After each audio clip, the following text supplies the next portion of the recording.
اصل میں یہ افسوس کی بات ہے کہ ہمارے ملک کے اندر جو روایت رہی ہے، یہاں پر کبھی کوئی آ کے حکومت کو برطرف کر دیتا ہے، وزیر اعظم کو نکال دیتا ہے، وزیر اعظم پھانسیاں چڑھتے رہے ہیں، وزیر اعظم ہتھکڑیاں لگواتے رہے ہیں، وزیر اعظم جو ہے وہ جلا وطن ہوتے رہے ہیں.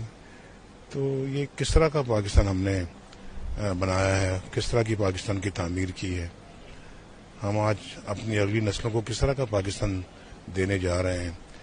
یہ سب چیزیں جو نا یہ بڑی افسوسناک ہے، اس پہ غور ہونا چاہیے. اور یہ سلسلہ جو ہے اگر بند نہیں ہوگا تو پھر پاکستان اسی طرح سے خدا نہ خواستہ انتشار کا شکار ہوتا رہے گا.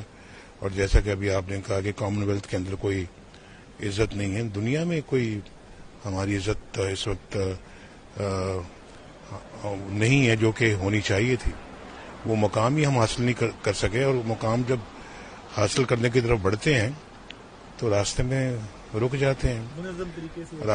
جاتے ہیں، رکاوٹیں آتی ہیں. اور اس کے بعد پھر ابھی دیکھیے کہ یہ جو فیصلہ جو سپریم کورٹ کا آیا، اس سے کتنا انتشار پھیلا ہے پاکستان میں.